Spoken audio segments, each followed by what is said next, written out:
Welcome to another episode of The Brand Called You, a podcast and podcast show that brings you leadership lessons, knowledge, experience, and wisdom from thousands of successful individuals from around the world. I'm your host, Ashutosh Garg, and today I'm delighted to welcome an accomplished professional and a well-known author from the US, Mr. Jad Atwe. Jad, welcome to the show. Thank you for the invite, Ash. Jad is an author of a book titled Resilient in Business. He's also the originator of the Resilient in Business operating system. So, Jad, before we come to your book, a few questions for you. You were on the verge of losing everything early in your entrepreneurial journey. What exactly happened, and what did that moment feel like internally? Yeah. So I started my career as a civil engineer, worked as an engineer for a few years. Then I'm passionate about construction and it's exciting to put things together and build things. So I went into the general contracting field. I started the general contracting business that also did real estate development. And the thing with this business is it's very volatile depending on the market. Hmm. Interest rates go up and down. Many things can happen basically. And so I had some good days, but then at one moment in time, it's the timing was bad. So I found myself out of the blue.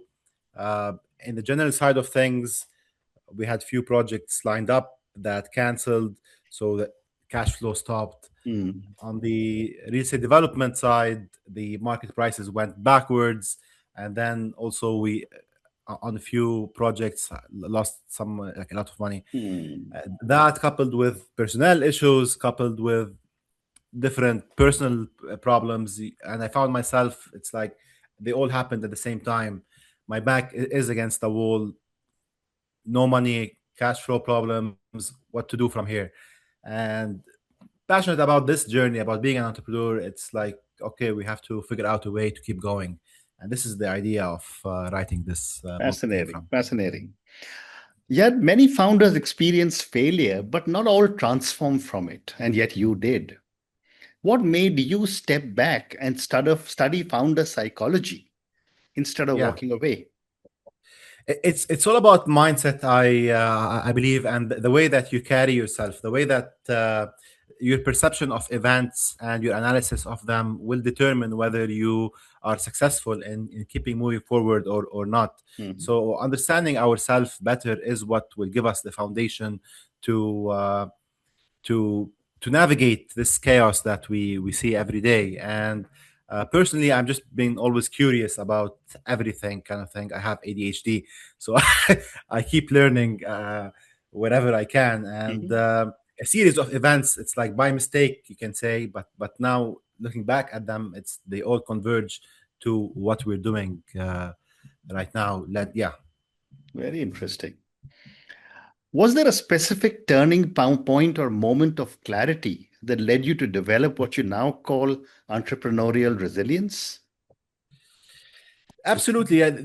The main point is how do you keep going when things are difficult? Like that, this is the main important point. And the answer to that is simple. After reflecting on it, of course, uh, in the small business world, the results that our businesses get are a direct reflection of the inner state of us, the founders, because we're the in this setting there's only one director, sole director, one decision maker that's setting the rhythm, that's setting the direction, that's setting the tone based on their beliefs. They're taking certain actions. So it's all dependent on the results that we get. Sometimes you might think, oh, it's the market, it's this, it's that, it's other people. I'm not getting lucky or whatever, or I'm not using the right tactic. But Hmm. if you step back a little bit, zone out, you will realize that the results the businesses get are more influenced by how we carry ourselves, how we lead and operate ourselves as business Hmm. owners, how we operate. Yeah. Fascinating. Let's come to your book, Resilient in Business. And I'm going to ask all our viewers and listeners to go and check out Mr. Jad Atwe's book. Thank you. Yeah, thank you. You describe resilience as an inner operating system. Can you explain what this means in practical terms? Yeah, especially I we talk about entrepreneurial resilience, and we talk about the importance of having a personal operating system that allows you to carry through and navigate. So in business, I mean, it's chaos. One day there's tariffs, the other day there's the economy, the third day there's COVID, mm, uh, fourth day there's problems with personnel or the clients. So you're always dealing with uncertainty. You're always dealing with something. The mm, question becomes, how do you navigate this chaos and remain calm and confident and know what to do, how to take the right decisions, how to proceed, move forward. mm, And it all goes back to how do we carry ourselves as business owners. And I explain in this book something called the Resilient in Business Operating System, which is the 5 key practices that allow business owners to be resilient and persevere and see it through despite what happens. And it all goes back to them, their inner state. How mm, do we control inner state, and how do we set ourselves up so that we're successful, we're supported, we have what we need in order to keep going. mm. Very interesting. How is entrepreneurial resilience different from general resilience that we talk about in everyday life? Yeah, this is just pertains to what are the practices required for you as business owners. Like it's an added layer, you can say, Mm, over top of like what's resilience. Resilience is being able to bounce back and remain steady despite the anything that could happen that might disrupt you. So being able mm, to come back to your steady state. mm. That's the more or less the definition of resilience. And yeah, I'm just talking in the context of Yeah. entrepreneurs. What Mm, are the practices that are most effective for them? Amazing. What are the early warning signs that a founder is slipping into survival mode? Yes. Yeah. So survival mode can be a result of many different things. It can be a result of working hard and spinning your wheels. You know, you're not moving forward. You're putting in all of the hours. You're doing everything that you can, but then you're not getting the results that you can. So it leads to exhaustion. Being in survival mode is not being able to break through a revenue ceiling. It's not being able to. It's feeling tired. It's not being motivated and excited about what you're doing. So it's a series of events can cause that. Some of them are not being able to manage your stress. It's the number one reason is you can't manage your stress properly. You get emotional. You get yeah, reactive. That's not good. The Mm, second one is, what are your beliefs, because your beliefs determine your actions. Those can keep you stuck in habits that are not helping you.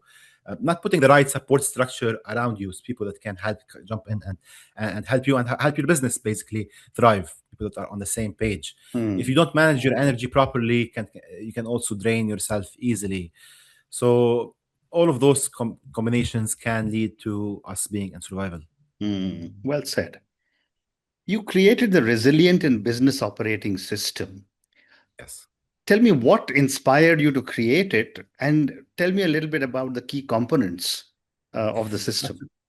Yeah, absolutely. As an engineer, I mean, I think in systems, processes, what should we do Yeah. to keep moving effectively? And this is the idea. The idea behind it is, what are the first of all, we as founders of small businesses, as CEOs, we determine our inner state, how we carry ourselves, how we lead ourselves and our business determines the business's results. Mm, So how should we operate in order to help us move forward, take our business to the next level, get out of survival mode? mm, And the answer to that is through this resilient business operating system, which mm, entails 5 key practices. The first practice is knowing how, and the most important, and those are in order of importance. mm, The first one is knowing how to manage our stress, knowing how to manage our emotions, because if we don't, really the part of the brain that's responsible for survival will take over, and then you'll find yourself reactive, not taking decisions that you'll regret later. mm. So understanding your stress and emotions is key part of it. Okay.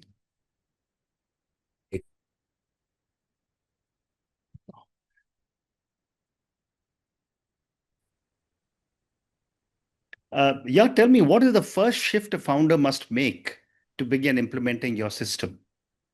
Yeah, the first, it's important to understand how to manage your energy and not be carried away by the daily stressors, how to Hmm. manage your emotions, how to be able to overcome those. Because if you don't, you remain in reaction, Hmm. uh, you don't take the right decisions. That's number one. The second part is understanding the subconscious behavior that's ruling your actions. Sometimes we do stuff that we're not aware of, but that are holding us back. For example, we undercharge clients, we people please, we try to do more than we should, we have a million offerings. There's many set of things that we do subconsciously that don't help us. Hmm. It's important, so those two steps, I would say, are the key practices in Okay. the operating system. Okay. And when you look at founders today, most of them face constant uncertainty. Yes. What is the biggest mistake they make when they're dealing with their uncertainty? And what is your advice for them? Yeah, it's important to first of all, I mean, understand the journey for what it is. It's Hmm. there's ebbs and flows in business. Some days are good, some days are bad. It's the having the right perspective, the right mindset coming into this helps us a lot in zooming out, looking at the problem and how is it serving us right now, this a solution right now or in the future. Hmm. So that's the main thing. It comes to mindset and preparation, and Hmm. then after that is okay, what action course of action that will help me, not right just right now, because sometimes you want an immediate relief in the moment, but this action might not be really what's required. Right. Right. Okay. My next question is that you talk about breaking free from survival mode. What does survival mode actually look like in a founder's daily life? Yeah, they're working and not seeing the results they expect. They're drained. They don't have the energy to do the work. They don't have the right support around them that can help them move the business forward as well. So a combination of those lead to survival. And the I have 5 key practices that I talk about in the book Yeah. to overcome them, which Hmm. are managing your stress, managing your emotions, looking at the subconscious patterns that are holding you back, not letting you break through the ceiling. The third one is not being anchored in what's true to you. So you have to be to ensure to know what do you stand for, what's the purpose that you're working for, where are you going, what are your goals, and are you actually having the right momentum towards your goals. So that's very important. It keeps you motivated and on track, Hmm. and not just figuring out things out as you go. Hmm. And then managing your energy is a big deal. How do we focus on the things that actually move us forward, and you're not just spinning our wheels kind of thing. And then the fifth is putting the right support ecosystem around you. So Hmm. that's the coaches, consultants, the team. Is the team operating properly, or do they need your constant input? So all of those are practices that will help you get out of survival. Hmm. Great response. What does not losing yourself in the process truly mean for a founder? And give me an example if you can.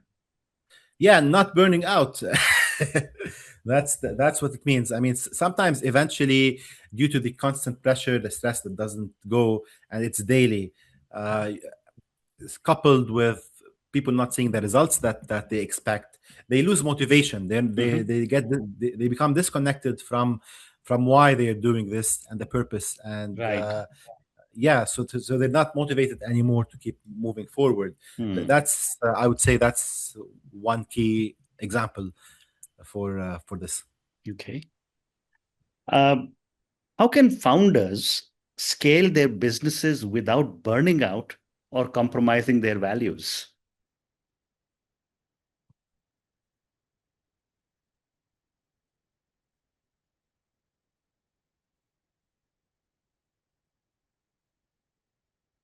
Question. Yeah, so a main component of that is sometimes because people are under stress, under pressure all of the time, they get exhausted, coupled with not seeing the results they expect. They feel disconnected and dismotivated from Hmm. what they're doing. So Hmm. I would say that's the main reason that would lead people like being Okay. stressed, not seeing the results that they expect is not good. Okay. I have time for two more questions for you. What systems or habits separate leaders who endure from those who truly thrive? Yes. So mainly if you look at high top performing CEOs, the thing that's about them is they keep learning, they keep evolving and improving, and they know they understand themselves to begin with, and this is why they're very effective at what they're doing. So those five key components are essential.